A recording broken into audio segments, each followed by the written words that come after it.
स्वागत है आप सभी का फिर से एक नए वीडियो में। दोस्तों आज बात करेंगे शिक्षक बहाली के ऊपर। बिहार में 7वें चरण की शिक्षक बहाली होनी है और इसे लेकर तमाम जो शिक्षक अभ्यर्थी हैं उनके मन में बहुत बड़ा डाउट अभी भी बना हुआ है, क्योंकि नियमावली प्रकाशित नहीं हुई है।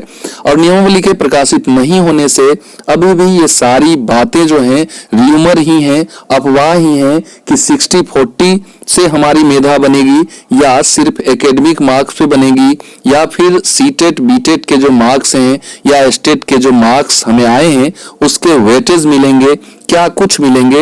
ये सारी बातें इस वीडियो में हम करने वाले हैं। फिर आवेदन की प्रक्रिया क्या होगी, ऑनलाइन लिए जाएंगे, आवेदन कहाँ लिए जाएंगे, कैसे क्या होंगे, बहुत सारी डाउट्स जो है सो इस वीडियो को देखने के बाद आपकी क्लियर होने वाली है। इसलिए तमाम शिक्षक अभ्यर्थियों से रिक्वेस्ट है कि इस वीडियो को लास्ट तक आप जरूर देखिएगा और वीडियो को लास्ट तक देखने के बाद बहुत बड़ा कंफ्यूजन जो है आपका दूर होने वाला है।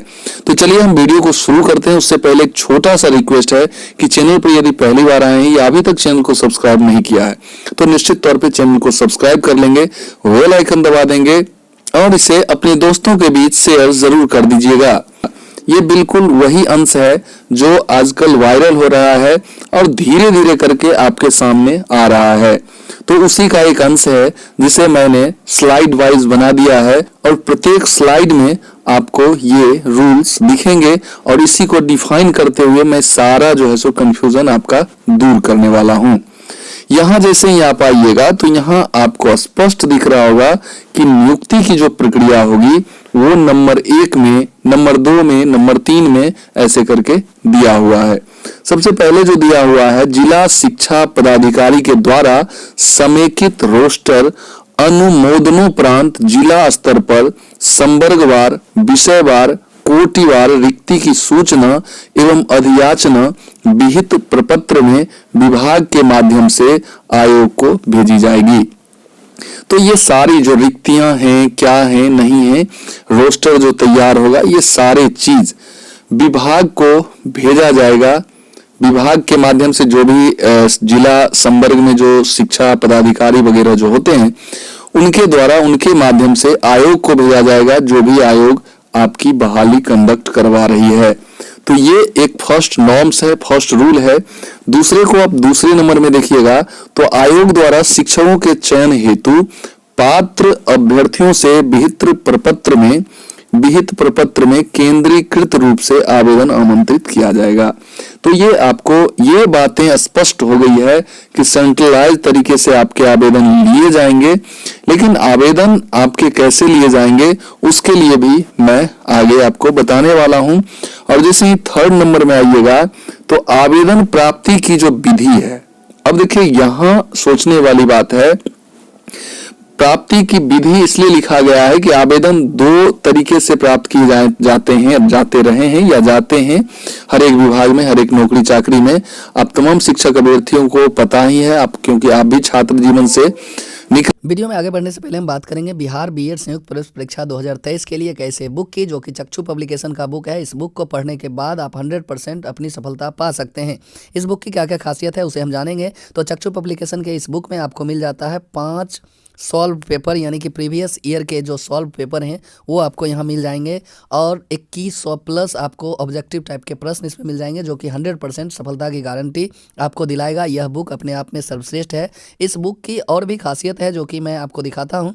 इस बुक में टॉपिक वाइज सिलेबस दिए गए हैं, जो भी सिलेबस आपको पढ़ने हैं, क्या क्या आपसे पूछा जाएगा, ये सारे चीज़ आपको टॉपिक वाइज यहाँ मिल जाएंगे। इस कंटेंट में आप देख सकते हैं कि चाहे वो इंग्लिश का सेक्शन हो, हिंदी का हो, तार्किक एवं विश्लेषणात्मक तर्क शक्ति के बारे में हो, समान ज्ञान के बारे में हो, विद्यालय एवं शिक्षण अधिगम के बारे में हो, सारे चीज़ आपको टॉपिक वाइज इसमें समाहित किए गए हैं।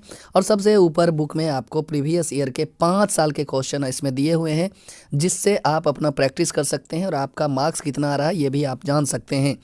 2022 से लेकर पीछे जितने भी परीक्षा हुए हैं वे सारे क्वेश्चंस इसमें प्रीवियस ईयर के दिए हुए हैं। 2022 के प्रश्न और फुल एक्सप्लेनेशन के साथ आंसर सहित आपको यहाँ प्रीवियस ईयर के क्वेश्चन मिल जाएंगे और फिर क्या क्या पढ़ना है वो भी टॉपिक वाइज मिल जाएगा। यहाँ 2021 का क्वेश्चन है। इस प्रकार से सारे प्रीवियस ईयर के क्वेश्चन एक ही बुक में और विद कंटेंट जो भी और भी चीज़ जो पढ़ना है वो सारे चीज़ इस बुक में समाहित किए गए हैं। तो इस बुक को आप ज़रूर परचेज करें, डिस्क्रिप्शन में लिंक दिया हुआ है, वहाँ से क्लिक करके बुक परचेज कर सकते हैं।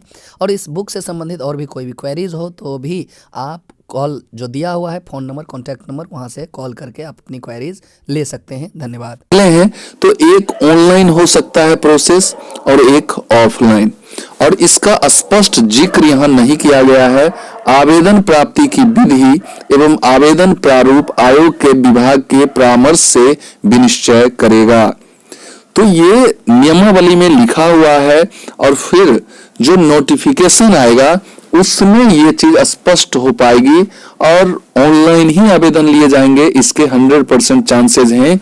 लेकिन ये बातें आपको नियमावली में लिख के नहीं आएगी।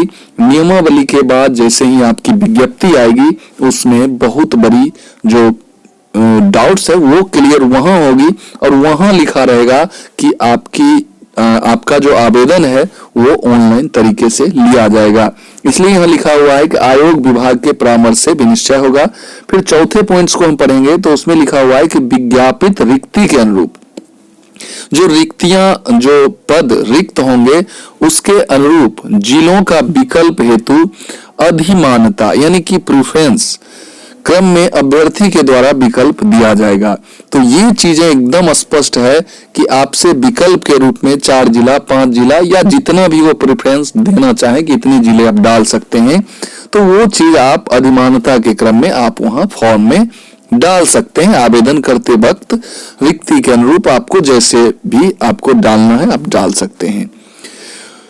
अब जो 4th या 5th नंबर का जो पॉइंट है उसमें है कि नियुक्ति का आधार मेधांक होगा। ये तो ठीक है, पिछले बहाली में भी मेधांक था, लेकिन अभ्यर्थियों के मेधांक के निर्धारण की प्रक्रिया क्या होगी ये आयोग द्वारा प्रशासनिक विभाग के परामर्श से निर्धारित किया जाएगा।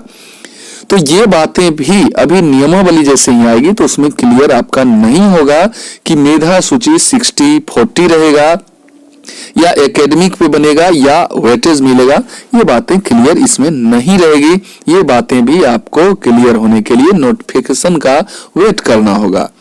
फिर लेकिन आप कह सकते हैं कि सिर्फ एकेडमिक पे नियुक्ति नहीं होगी, या तो 60-40 रहेगा और अदरवाइज अगर दूसरा कुछ रहता है तो फिर पिछले बहाली में जैसे वेटेज हुआ करता था, यानी कि एकेडमिक के मार्क्स का परसेंटेज निकाल के फिर जितने क्लास का मार्क्स निकाला गया उससे डिवाइड करके और सीटेट बीटेट के मार्क्स का आपको वेटेज मिलता था 60%, 70%, 80%, जो भी मार्क्स आप लाए हैं उसमें 2, 4, 6 करके वेटेज मिलता था।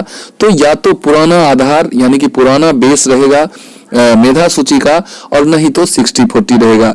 तो इसलिए ये निर्द्वंद रहे, ये कभी नहीं होगा कि एकेडमिक पे आपकी बहाली होगी सिर्फ एकेडमिक पे। 6ठे पॉइंट में लिखा हुआ है कि भूतपूर्व सैनिकों की जो विधवा होंगी उन्हें मेधांक में 10 अंकों की अतिरिक्त वेटेज दिया जाएगा। ये पिछले बार भी दिया गया था, इस बार भी दिया जाएगा। और सबसे जो लास्ट पॉइंट मैंने नोट किया है वो ये है कि राज्य सरकार के अंतर्गत उच्च माध्यमिक यानी कि +2 विद्यालयों में अतिथि शिक्षक यानी कि गेस्ट टीचर के रूप में जो अपना योगदान दे सकें, अगर वो 1 वर्ष से हैं, 1 वर्ष की अवधि तक कार्य करने वाले अभ्यर्थियों की मेधांक में 2 अंकों का अतिरिक्त वेटेज दे होगा, जो अधिकतम 10 अंकों तक दे होगा। तो इट्स मीन ये हुआ कि अगर 1 वर्ष तक उन्होंने सेवा दिया है तो 2 अंक, 2 वर्ष दिया है तो 4 अंक, 3 वर्ष दिया है तो 6 अंक, 4 वर्ष दिया है तो 8 अंक, 5 वर्ष दिया है तो 10 अंक। तो अधिकतम 10 अंक तक उनको वेटेज मिलेगा। इस प्रकार से गेस्ट टीचर को वेटेज मिलेगा। तो ये कुछ पॉइंट्स थे और भी मैं नियमावली के ऊपर वीडियो लेके आऊंगा, तो आप कमेंट जरूर कीजिएगा कि और भी विषय वगैरह कॉम्बिनेशन के रूप में क्या कुछ है, ये भी आप अगर जानना चाहते हैं तो कमेंट जरूर कीजिएगा ताकि मैं उसको भी लेके आपके सामने प्रस्तुत हूं।